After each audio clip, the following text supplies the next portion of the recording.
ദൈവത്താൽ തിരഞ്ഞെടുക്കപ്പെട്ടവരുടെ കുടുംബങ്ങളിൽ ഉണ്ടാകുന്ന ചില തകർച്ചകളെക്കുറിച്ച് കഴിഞ്ഞ ദിവസങ്ങളിൽ ഒരു മെസ്സേജ് നൽകുവാൻ കർത്താവ് സഹായിച്ചു.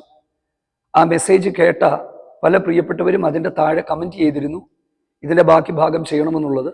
ചിലരൊക്കെ വാട്സാപ്പ് സന്ദേശങ്ങളിലൂടെ മെസ്സേജ് അയച്ചു, ഇതിനെക്കുറിച്ച് ഇനിയും ഞങ്ങളോട് സംസാരിക്കണമെന്നുള്ളത്. അതുകൊണ്ട് തന്നെ ദൈവസന്നിധിയിൽ ഇരുന്ന് കുറച്ചധികം സമയങ്ങൾ ഈ വിഷയത്തിന് വേണ്ടി പ്രാർത്ഥിക്കുകയും വചനത്തിലൂടെ ഇതിനുള്ള ഉത്തരം കണ്ടെത്തുവാനായിട്ട് പരിശുദ്ധാത്മാവിൻ്റെ സഹായം തേടുകയും ചെയ്തു. അങ്ങനെ ദൈവത്തിൻ്റെ ആത്മാവ് എൻ്റെ പഠനത്തിൽ, എൻ്റെ പ്രാർത്ഥനയിൽ ജീവിതാനുഭവങ്ങളുമായിട്ടൊക്കെ ചേർത്ത് ഇന്ന് നിങ്ങളുമായിട്ട് ചില കാര്യങ്ങൾ പങ്കുവെക്കുവാനായിട്ട് ആഗ്രഹിക്കുകയാണ്. പെട്ടെന്നുണ്ടാകുന്ന ഇത്തരത്തിലുള്ള തകർച്ചകളെ പ്രതിരോധിക്കുവാനായിട്ടുള്ള 4 കാര്യങ്ങളാണ് ഇന്ന് ഈ മെസ്സേജിലൂടെ നമ്മൾ ചിന്തിക്കുവാനായിട്ട് ആഗ്രഹിക്കുന്നത്. ഞാൻ കഴിഞ്ഞ ദിവസങ്ങളിൽ പറഞ്ഞു, ഇതൊരു ചെറിയൊരു കാര്യമല്ല. ചില നഷ്ടങ്ങൾ വന്നതിന് ശേഷം നമ്മൾ തിരിച്ചറിഞ്ഞ് അയ്യോ അതൊക്കെ സംഭവിച്ചു പോയല്ലോ എന്ന് പറഞ്ഞിട്ട് കാര്യമില്ല. ചില നഷ്ടങ്ങൾ സംഭവിക്കുന്നതിന് മുന്നേ തന്നെ ചില കാര്യങ്ങളെ നമ്മൾ തിരിച്ചറിഞ്ഞാൽ എന്താ പറയുന്നത്, ഒരുപാട് വേദനകളില്ലാതെ നമുക്ക് മുമ്പോട്ട് പോകാനായിട്ട് പറ്റും. ഇതിൻ്റെ ഒന്നാമത്തെ കാരണം ഞാൻ പറയാം, എന്തുകൊണ്ടാണ് ഇത്തരത്തിലുള്ള തകർച്ചകൾ വരുന്നത്, അതിനെ എങ്ങനെ പ്രതിരോധിക്കാമെന്നുള്ളത്. വിശ്വാസത്തിൽ സ്ഥിരതയോടെ മുൻപോട്ട് പോവുക എന്നുള്ളതാണ് ഇതിനെ പ്രതിരോധിക്കാനുള്ള ഏറ്റവും പ്രധാനപ്പെട്ട വഴികളിൽ ഒന്ന്. ശ്രദ്ധിച്ചു കേൾക്കുക.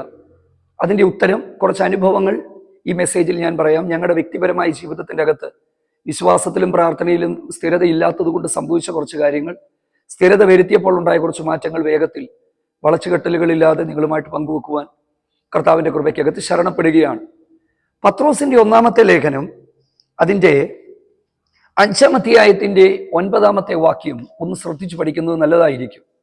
അവിടെ അപ്പോസ്തലനായ പത്രോസിന്റെ വാക്കുകൾ ഇങ്ങനെയാണ്: ലോകത്തിലുള്ള നിങ്ങളുടെ സഹോദരവർഗത്തിനൊക്കെ ഇത്തരത്തിലുള്ള കഷ്ടതകൾ പൂർണ്ണമായി വരുന്നത് കൊണ്ട് വിശ്വാസത്തിൽ സ്ഥിരതയുള്ളവരായി അവനോട് എതിർത്ത് നിൽക്കുക.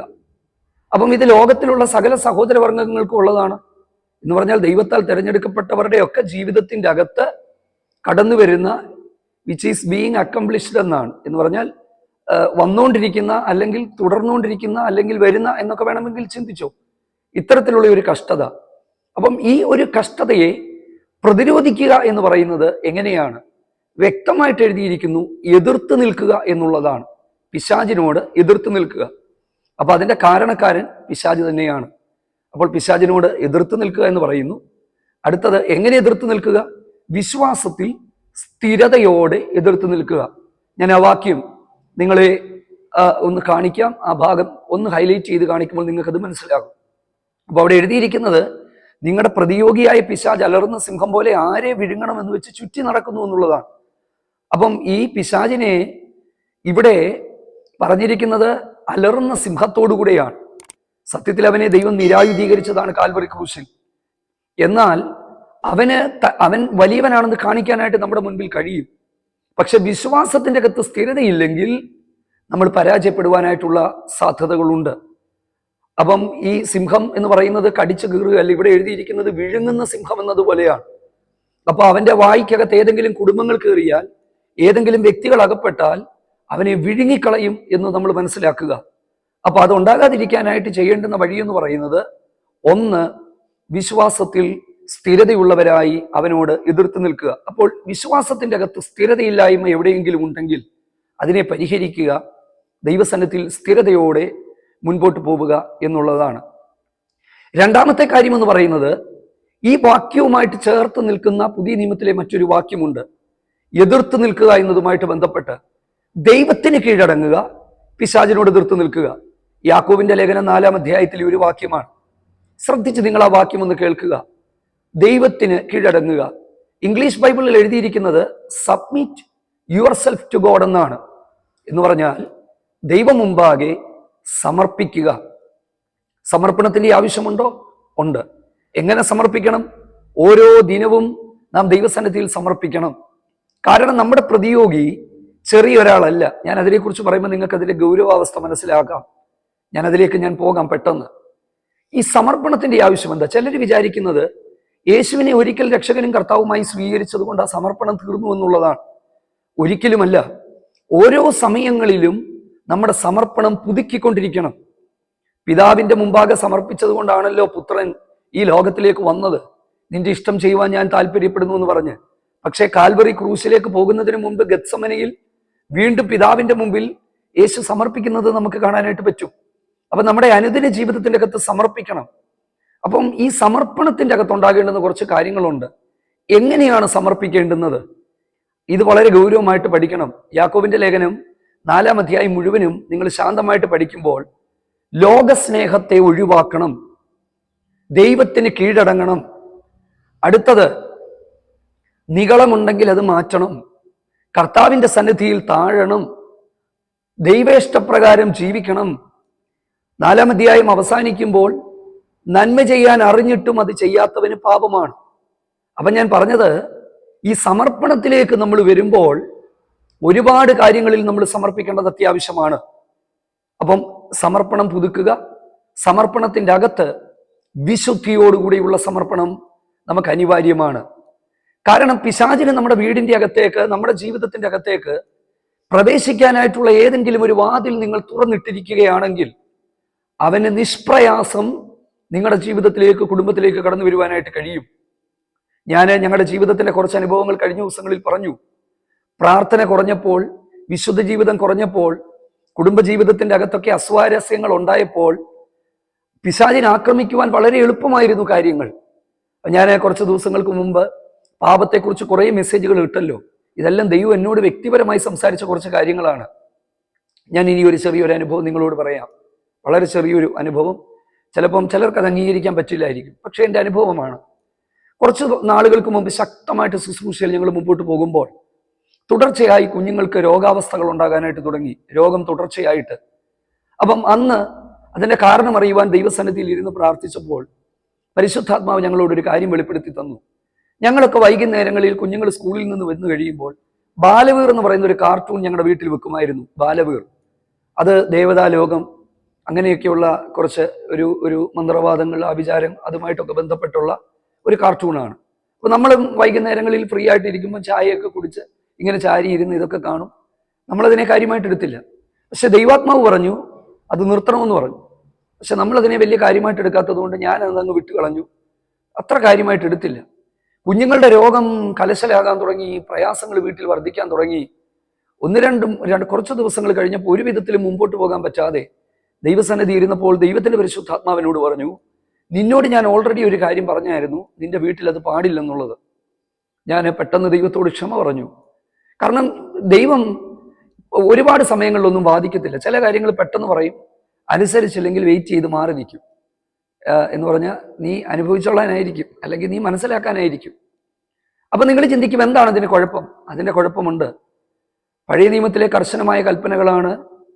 ഇതര നാമങ്ങൾ, ഞാനിതൊരു പബ്ലിക് പ്ലാറ്റ്ഫോം ആയതുകൊണ്ട് അതിനെക്കുറിച്ച് പറയുന്നില്ല. ഇതര നാമങ്ങൾ ഒരു ദൈവ പൈതലിന്റെ വീടിന്റെ അകത്ത് പാടില്ല. നിന്റെ നാവിൽ അത് എടുക്കരുത്, നിന്റെ കൂടാരത്തിന്റെ തകർത്ത് ഉണ്ടാകല്ല്. നോക്കിക്കേ, നിസ്സാരമായ ഒരു കാര്യം നമ്മുടെ ജീവിതത്തിന്റെ അകത്ത് സംഭവിച്ചപ്പോൾ അവന് വന്നു കയറാനായിട്ടുള്ള ഒരു വഴി ഉണ്ടായി.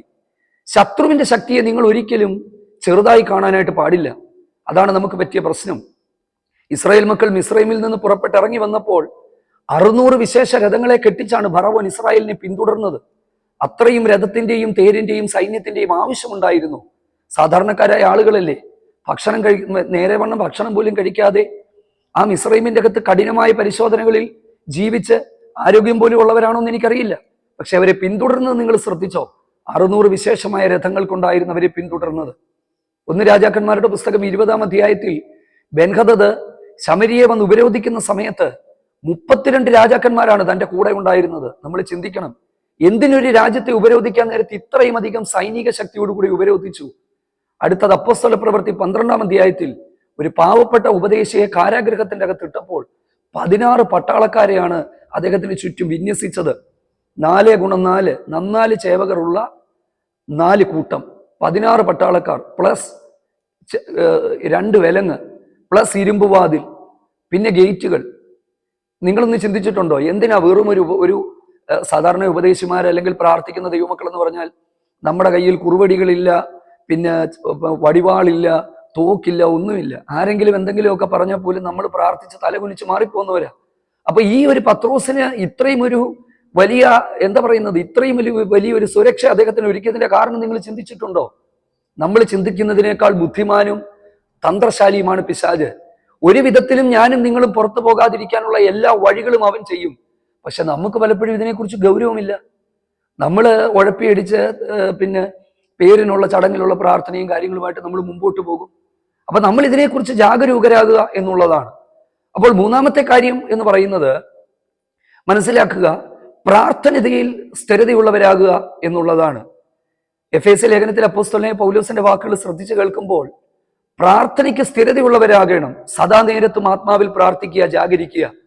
യേശു കർത്താവ് പറഞ്ഞ വാക്കുകൾ നിങ്ങൾ ശ്രദ്ധിച്ചാൽ, യേശുവിന്റെ ആ സ്വർഗസ്ഥനായ പിതാവ് എന്ന് പറയുന്ന പ്രാർത്ഥനയ്ക്കകത്ത് ഒരു ഭാഗം മുഴുവനും യേശു വേറിട്ട് വെച്ചിരിക്കുന്നത് എന്തിനാണെന്നറിയാമോ? ദുഷ്ടന്റെ കയ്യിൽ അകപ്പെടാതെ വണ്ണം ഞങ്ങളെ കാത്തുകൊള്ളണമേ. ഇത് പലപ്പോഴും നമ്മൾ പ്രാർത്ഥിക്കാറില്ല. കാരണം ആ പ്രാർത്ഥന പോലും പലപ്പോഴും തള്ളിക്കളയുന്നത് ഞാൻ കണ്ടിട്ടുണ്ട്. ആ വാക്കുകൾ മാത്രം ഉദ്ധരിക്കുന്നു എന്നുള്ളത് നിന്ന് ഞാൻ അതിനെക്കുറിച്ച് പിന്നീട് ഒരു മെസ്സേജ് ചെയ്യാം. ദുഷ്ടന്റെ കയ്യിൽ അകപ്പെടാതെ വണ്ണം ഞങ്ങളെ കാക്കണമേ, പരീക്ഷയിൽ ഞങ്ങളെ കടത്തരുത്. എന്തിനാണ് ഇത് പറഞ്ഞതെന്ന് എപ്പോഴെങ്കിലും ചിന്തിച്ചിട്ടുണ്ടോ? ഇത് നമ്മൾ വളരെ ഗൗരവമായിട്ട് ചിന്തിക്കണം. അപ്പോൾ ഞാൻ മൂന്നാമത്തെ ആ ഒരു ഭാഗത്തിലേക്ക് ഞാൻ വരികയാണ്. പ്രാർത്ഥന എന്ന് പറയുന്ന ഒരു കാര്യമാണ് മൂന്നാമത്തെ ഭാഗം, പ്രാർത്ഥന. ഏറ്റവും ഒടുവിൽ ഈ 4 പോയിന്റുകൾ ഒന്നുകൂടെ ചേർത്ത് പറയാം. പ്രാർത്ഥന എന്ന് പറയുന്ന ആ ഒരു കാര്യത്തിന്റെ അകത്ത് ആത്മീക വെളിപ്പാടോടുകൂടി പ്രാർത്ഥിക്കുക എന്നുള്ളതാണ്. ഇവിടെയാണ് നമുക്ക് പരിശുദ്ധാത്മാവിന്റെ സഹായം ലഭ്യമായിട്ട് വരുന്നത്. പരിശുദ്ധാത്മാവിന്റെ നിറവിലും സഹായത്തിലും നമ്മൾ പ്രാർത്ഥനയിൽ മുൻപോട്ട് പോയാൽ ദൈവം നമുക്ക് ആലോചനകളും സ്വപ്നങ്ങളും നൽകി തരും. ദൈവം തരുന്ന സ്വപ്നങ്ങളുടെ പ്രാധാന്യം മനസ്സിലാക്കുക. യേശുവിന്റെ ജനനത്തിങ്കിൽ അമ്മയായ മറിയയ്ക്കും യോസഫിനും ഒക്കെ സ്വപ്നത്തിൽ അരുളപ്പാടുകൾ കൊടുത്ത് ആ ഒരുക്കപ്പെട്ടു വന്നിരുന്ന വലിയ പ്രതിസന്ധികൾക്കകത്തു നിന്ന് അവരെ ഓടിച്ചു മാറ്റിക്കൊണ്ടു പോകുന്നത് നമുക്ക് കാണാൻ പറ്റും. അപ്പോൾ ആത്മീക വെളിപ്പാടുകൾ പ്രാപിക്കുക, ദൈവം തന്ന അധികാരങ്ങളെ കാര്യക്ഷമമായി നമ്മൾ ഉപയോഗിക്കുക. വെളിപ്പാട് പുസ്തകത്തിലേക്ക് നമ്മൾ വരുമ്പോൾ, കുഞ്ഞാടിന്റെ രക്തം ഹേതുവായും തങ്ങളുടെ സാക്ഷ്യവചനം ഹേതുവായും അവർ അവനെ ജയിച്ചു എന്ന് പറയുമ്പോൾ, യേശുവിന്റെ രക്തത്തിന്റെ അകത്ത് ഇത്തരത്തിലുള്ള യുദ്ധവേളകളിൽ അഭയം ചൊല്ലുക. രണ്ടാമത്തേത്, ദൈവം തന്ന അധികാരങ്ങളെ, ആത്മീക അധികാരത്തെ കാര്യക്ഷമമായി ഉപയോഗിക്കുക. പ്രാർത്ഥനയിൽ തീവ്രതയോടെ മുൻപോട്ട് പോവുക. ഇതൊക്കെ മനസ്സിലാക്കിയ പൗലോസാണ് പറഞ്ഞത്, 1 തെസ്സലോനിക്ക ലേഖനം 3-ാം അധ്യായത്തിന്റെ 5-ാമത്തെ വാക്യത്തിൽ, ഞങ്ങളുടെ പ്രയത്നം വെറുതെയായി പോകുമോ എന്ന് ഞങ്ങൾ ഭയപ്പെട്ടുകൊണ്ട് 3-ന്റെ 10-ാമത്തെ വാക്യത്തിൽ എഴുതിയിരിക്കുന്നത്, നിങ്ങളുടെ വിശ്വാസത്തിന്റെ കുറവ് തീർക്കുവാൻ രാവും പകലും വളരെ താല്പര്യത്തോടെ പ്രാർത്ഥിച്ചു പോരുന്നു എന്നുള്ളതാണ്. അപ്പോൾ പൗലോസിന് ഒരു കാര്യം അറിയാം, പരീക്ഷകൻ അവരെ പരീക്ഷിക്കാൻ സാധ്യതയുണ്ട്. എൻ്റെ പ്രിയപ്പെട്ടവരെ, നമ്മുടെ കുടുംബങ്ങൾ, നമ്മുടെ മക്കൾ, കൂട്ടുവിശ്വാസികളൊക്കെ അവന്റെ ദൃഷ്ടിയിൽ പെടും. അപ്പം അതുകൊണ്ട് ആത്മീക വെളിപ്പാട് നമ്മൾ പ്രാപിക്കുക എന്നുള്ളതാണ്. ദൈവത്തിന് സ്തോത്രം. ഇനിയും അതിനോട് തന്നെ പ്രാർത്ഥനയ്ക്ക് മറ്റുള്ളവരുടെ സഹായം തേടുക എന്നുള്ളതാണ്. ആസിയയിൽ ഉണ്ടായ കഷ്ടത്തെ പൗലോസ് വിശേഷിപ്പിച്ചത്, ഞങ്ങൾക്കുണ്ടായ ഒരു മഹാകഷ്ടത, നിങ്ങൾ അതിനെക്കുറിച്ച് മനസ്സിലാക്കണമെന്നാണ് പൗലോസ് പറഞ്ഞത്. എന്നിട്ട് പൗലോസ് പറഞ്ഞ കാര്യങ്ങൾ എന്താണെന്ന് അറിയാമോ? അവിടെ എഴുതിയിരിക്കുന്നത്, നിങ്ങൾ പ്രാർത്ഥനയാൽ ഞങ്ങളെ തുണയ്ക്കുന്നുണ്ടല്ലോ. അപ്പം ചില സമയങ്ങളിൽ ഒറ്റയ്ക്ക് മുന്നോട്ട് പോകാൻ നമുക്ക് ബുദ്ധിമുട്ടാണ്. ആ സമയങ്ങളിൽ നന്നായി പ്രാർത്ഥിക്കുന്ന, കൂടെ നിൽക്കുന്ന, പ്രാർത്ഥിക്കാനായിട്ട് പറ്റുന്നവരുടെ പ്രാർത്ഥനാ സഹായം നമ്മൾ തേടേണ്ടത് അനിവാര്യമായിട്ടുള്ള കാര്യമാണ്. അപ്പം ആ കാര്യം അവിടെ നിൽക്കട്ടെ. പ്രാർത്ഥനയിൽ തീവ്രതയോടെ മുൻപോട്ട് പോവുക, കൺസിസ്റ്റന്റ് ആയിട്ട് മുന്നോട്ട് പോവുക. 4-മത്തേത് ആഴമായ വിശുദ്ധ ജീവിതമാണ്. അതിനെക്കുറിച്ച് ഞാൻ കുറച്ചു മുമ്പ് പറഞ്ഞല്ലോ. വിശുദ്ധി ഇല്ലെങ്കിൽ പിശാച് നമ്മുടെ ജീവിതത്തിനകത്ത് പ്രവേശിക്കും. ഞാൻ വിശുദ്ധിയെക്കുറിച്ച് കഴിഞ്ഞ ദിവസങ്ങളിൽ പറഞ്ഞ മെസ്സേജുകളൊക്കെ ദൈവം എന്നോട് ഇടപെട്ട കാര്യങ്ങളാണ്. അവൻ കടന്നു വരുവാനായിട്ടുള്ള വാതിലുകളൊക്കെ ജീവിതത്തിൽ അടയ്ക്കണം. 4 കാര്യങ്ങൾ ചിന്തിച്ചു. ഇതുമായിട്ട് ബന്ധപ്പെട്ട് കൂടുതൽ മെസ്സേജുകൾ, ഇത് വളരെ ഷോർട്ടായിട്ട് ചെയ്യുന്ന ഒരു മെസ്സേജ് ആയതുകൊണ്ടാണ് അടുത്ത ദിവസങ്ങളിൽ ഇതുമായിട്ട് ബന്ധപ്പെട്ട് കൂടുതൽ മെസ്സേജുകൾ ഉണ്ടാകും. നിങ്ങൾ പറ്റുമെങ്കിൽ ഈ ചാനൽ സബ്സ്ക്രൈബ് ചെയ്ത് വെക്കുക. ഇതിന് കൂടുതൽ മെസ്സേജുകൾ നിങ്ങൾക്ക് ലഭിക്കാനായിട്ട്. 4 കാര്യങ്ങൾ ഞാൻ പറഞ്ഞു. വിശ്വാസത്തിൻ്റെ അകത്ത് സ്ഥിരതയോടെ മുന്നോട്ട് പോവുക, സ്ഥിരതയില്ലായ്മയുണ്ടെങ്കിൽ പരിഹരിക്കുക. 2, സമർപ്പണം. എങ്ങനെ സമർപ്പിക്കണമെന്ന് ഞാൻ പറഞ്ഞു. കൂടുതലായിട്ട് അതിനെക്കുറിച്ച് അടുത്ത ദിവസങ്ങളിൽ ചിന്തിക്കാം. പ്രാർത്ഥന, ഇതൊരു യുദ്ധമുഖമാണെന്ന് മനസ്സിലാക്കുക. പ്രാർത്ഥനയിലും ഉപവാസത്തിലും ദൈവാശ്രയത്തിലും ദൈവഹിതപ്രകാരം മുൻപോട്ട് പോവുക. നമ്മൾ ഈ ദൈവഹിതത്തിന്റെ അകത്ത് മുന്നോട്ട് പോയെങ്കിലേ ദൈവത്തിന്റെ സകല സംരക്ഷണവും നമുക്ക് കിട്ടത്തുള്ളൂ. ഇല്ലെങ്കിൽ ഒരു സാധാരണ സൃഷ്ടി എന്നുള്ള പരിഗണന മാത്രമേ നമുക്ക് കിട്ടത്തുള്ളൂ. അതിനെക്കുറിച്ച് നമുക്ക് പിന്നീട് ചിന്തിക്കാം. ഏറ്റവും ഒടുവിൽ വിശുദ്ധ ജീവിതത്തിന്റെ അകത്ത് തികഞ്ഞു വരിക. കർത്താവ് നമ്മളെ സഹായിക്കട്ടെ. ഒരു വാക്ക് പ്രാർത്ഥിക്കാം. നല്ല ദൈവമേ, ഞങ്ങളുടെ സ്വർഗീയ നല്ല കർത്താവേ, ഞങ്ങളൊക്കെ ആമേൻ അവിടുന്ന് തിരഞ്ഞെടുത്തവരാണെന്ന് ഞങ്ങൾ മനസ്സിലാക്കുന്നു. ഇത്തരത്തിൽ ഞങ്ങളുടെ ജീവിതത്തിൻ്റെ അകത്തുണ്ടാകുന്ന ആക്രമണങ്ങളിൽ നിന്ന്, തകർച്ചകളിൽ നിന്ന് കർത്താവെ അതിനെ കണ്ട് മനസ്സിലാക്കി മുന്നോട്ട് പോകുവാൻ തക്കവണ്ണമുള്ള ആത്മീക വെളിപ്പാടുകളിലേക്ക് ഈ ദിവസങ്ങളിൽ ദൈവം ഞങ്ങൾക്ക് ആമേൻ മനസ്സിലാക്കുവാൻ കൃപ തരണമേ. അങ്ങയുടെ ജനത്തെ ഒന്നിച്ച് അനുഗ്രഹിക്കണം. ഇതൊക്കെ തിരിച്ചറിയുവാനുള്ള ആത്മീക കൃപയെ അവരുടെ ഹൃദയത്തിൻ്റെ അകത്ത് കർത്താവ് നൽകണം. അങ്ങയുടെ മക്കളെ ഒരുമിച്ച് അങ്ങയുടെ മക്കളെ അനുഗ്രഹിച്ച് പ്രാർത്ഥിക്കുന്നു, യേശുവിൻ നാമത്തിൽ തന്നെ ആമേൻ. ദൈവം സഹായിക്കട്ടെ. വീണ്ടും നമുക്ക് അടുത്ത സന്ദേശവുമായിട്ട് ഒരുമിച്ച് കാണാം. മാറാനാഥ.